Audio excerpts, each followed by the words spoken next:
If you've ever felt that adrenaline rush that happens when you feel scared and you've wondered where to go from there, you've perhaps allowed that emotion to take over and stop you from taking the next step in the best way. In today's episode, I'm going to give you some specific strategies and the reasoning why fear is something that you just learned and you can also unlearn it. Let's dive in.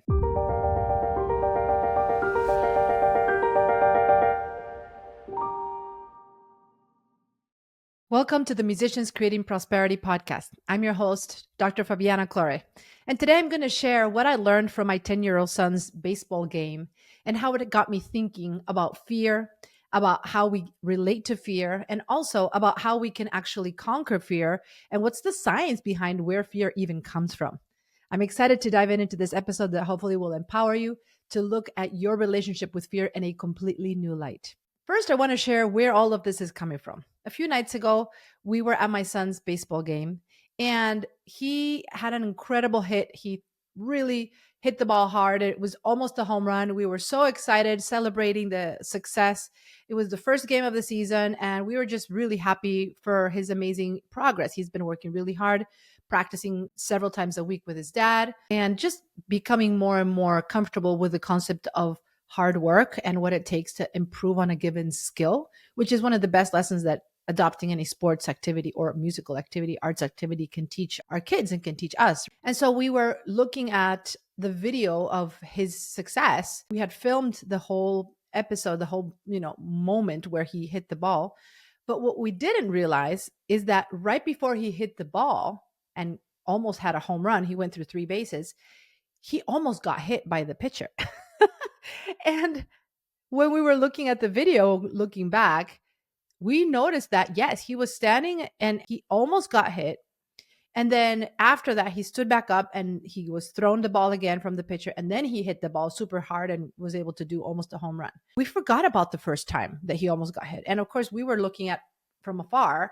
We were not in the situation like my son was. But yet when we were watching the video at night and just celebrating his success and saying, look, this is how awesome you did. Look at that hit. He didn't focus on the successful hit. He brought up the fact and showed us in the video the moment where he almost got hit. And he said, I almost got hit. The pitcher threw the ball and he ducked the ball. He actually had to dodge it. And thankfully he didn't get hit. But he reflected back on that moment and he said, yeah, I almost got hit, but you know what? I was not afraid. I actually got right back on and I felt that I was going to hit the ball anyway. And I did not feel afraid. He almost reflected on it from a sense of surprise to himself. Like he couldn't believe that he was not afraid, but he wasn't. And look what happened. After that, he got hit a ball and he just almost did a home run. He could have easily freaked out after almost being hit after that first attempt. I mean, it's not to be surprised. He almost got hit. He could have approached that second attempt with a feeling of cautiousness or protectiveness or self-preservation. It's normal. And yet he didn't. And he was reflecting on his emotional state in the moment he was about to make that home run, that almost home run. And so I took a step back and I wanted for him to really understand what had happened and to appreciate his ability to detach that emotional charge that could have taken over his judgment and his strategy and could have blocked him from actually being successful in the next attempt. And so I told them, listen, this is great that you're reflecting on it, but let's make sure this becomes a real lesson for you moving forward. Because you could have easily gone the other direction and actually felt fear and felt afraid that you were going to get hit in another attempt, but you chose not to. You just responded without fear. And look what happened. You were able to hit the ball and get incredible results. And it was such a great experience for you because you almost got hit, but you did not choose to adopt fear. And instead you kept going. You were able to overcome, let's just say, because I don't think you're ever fearless, but you were able to move past that initial fear and not let it take over your emotional state.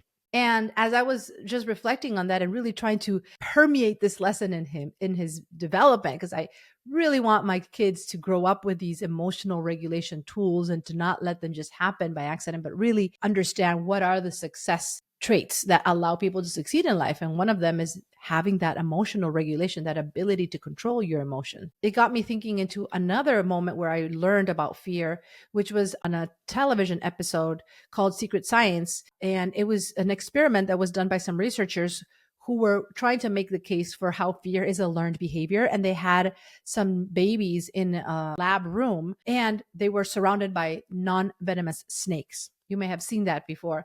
And the babies were just sitting next to the snakes like nothing was wrong. And they were just like chilling and playing with their little toys. And the snakes would come around them and they'd just like touch the snakes. Of course, the parents were outside in a separate room watching everything through television cameras, and they were freaking out. Of course, they knew it was safe, but still, as adults or grown-ups looking at snakes, our first reaction is what? Fear, right? Oh wow, careful, be careful with that snake. It's an instinct of self-preservation. But the reality is, when we're born, the only thing that will startle a baby is loud noises, potentially a height, like looking at something that's too tall. That will create a sense of like pause in a child. Loud noises and heights are pretty much the only two things that will cause a baby to like be afraid, if you will, or to pause. Anything else out of those two things, when they encounter a new environment, a new object, a new situation, the first thing they're going to do is look at their caregivers. And that's what the scientists were able to determine, is like based on the reaction that their caregivers will have, that's how they will react. So if they see their caregivers respond from a place of fear, oh, careful, oh, then they can get afraid. Or if their caregivers respond from a place of calmness and composure and they're okay, then the babies will respond in the same way. So basically, what the experiment was able to demonstrate is that fear is a learned behavior. And of course, there are instances where we need to be very careful with dangerous objects and animals and things like that. But for the most part, as we grow up and evolve and adapt into society, we become fearful of many things that don't necessarily need to be causing us to fear. There's a difference between being aware and taking, measures to protect yourself out of self-preservation. And there's a difference between attaching the emotion of fear to that awareness. Hope that makes sense. What was part of that like study at the end is that fear is learned, but also just like it's a learned behavior, it could also be unlearned. And when you learn how to remove the emotion from the state of fear that you're in, it opens up strategic thinking. It opens up a way for your brain to make better decisions, to not get paralyzed. You may have heard the term fight, flight, or freeze, right? When you are in a state of extreme shock or stress, you freeze, your brain freezes. It cannot really think straight because the emotions, the hormones you produce when you are in that state of fear paralyzes you from actually making the best decision in the moment.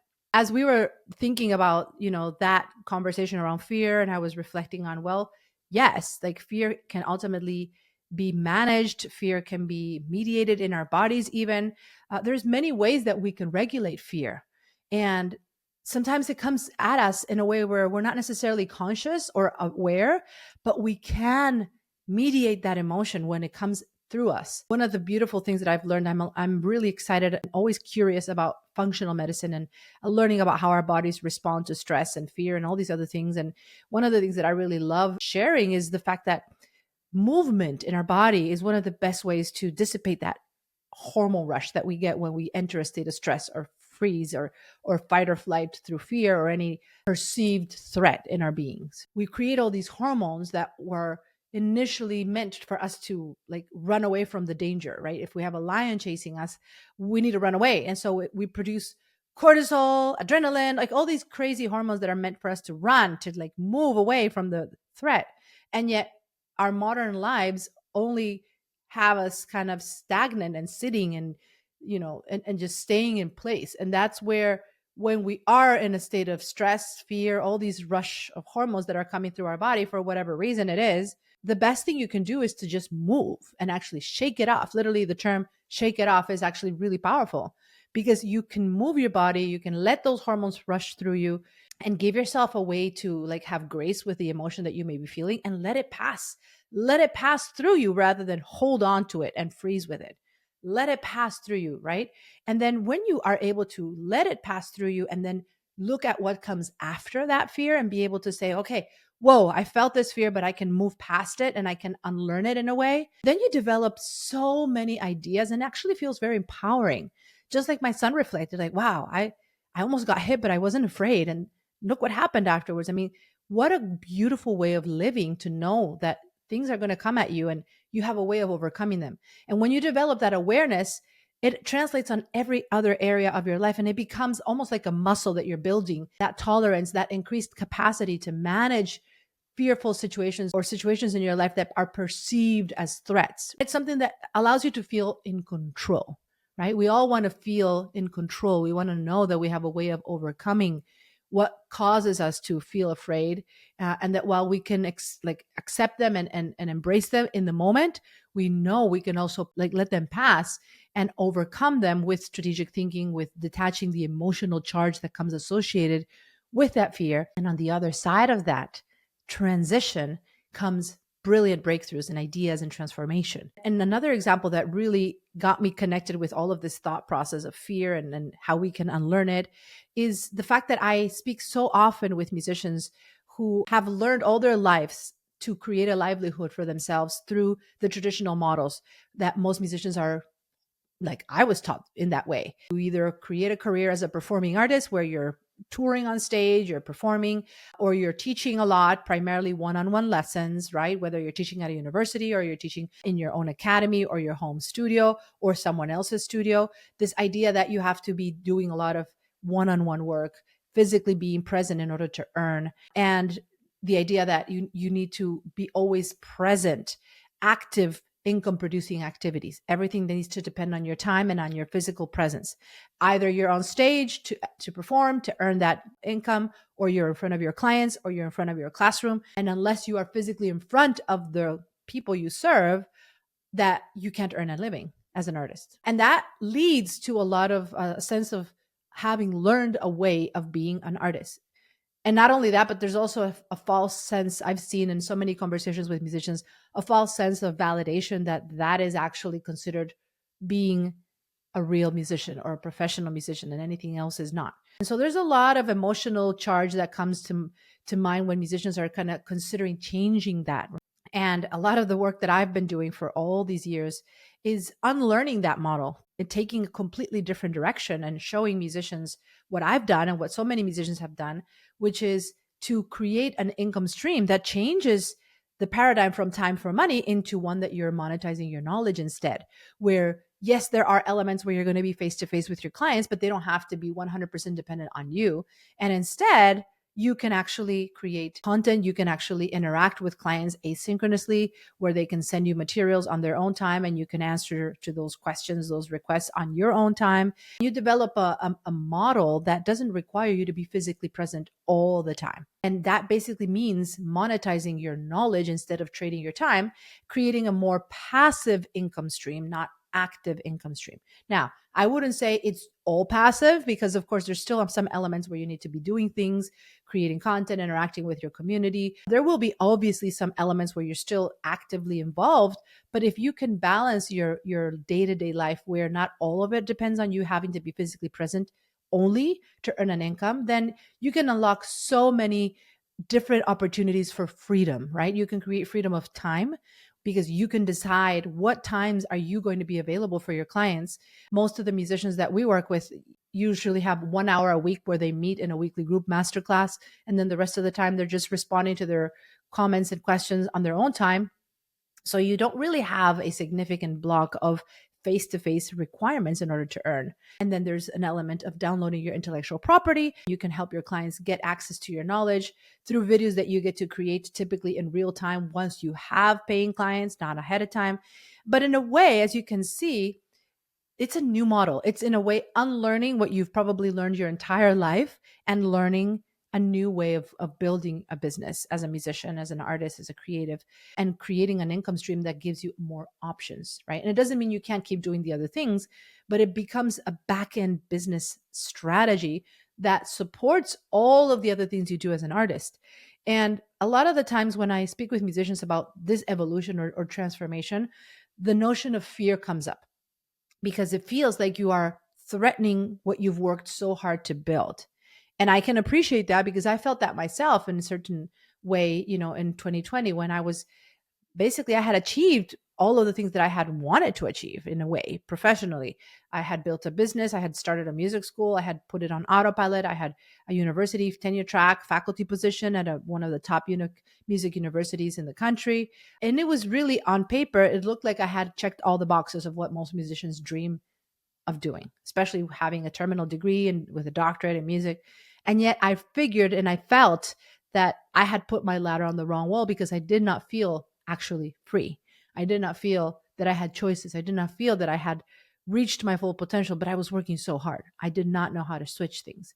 So it took me that willingness to let go of what I felt was the way, what I felt was familiar, and embrace the unfamiliar, and be able to move from a place of perhaps unknown and like skepticism, even to a place of learning new things, unlearning what I had learned all my life and learning new models, and then opening my mind to that. It can always come with that feeling of fear and that feeling of threat to what you've built. But I'm here to tell you that when you can learn to develop the mechanisms to open your mind to letting that fear pass through you and being open to learning new things and adopting new models, I can assure you that this is going to completely change your life. So I want you to think about this as you can apply it on so many areas of your life, in your health, in your relationships, in your business.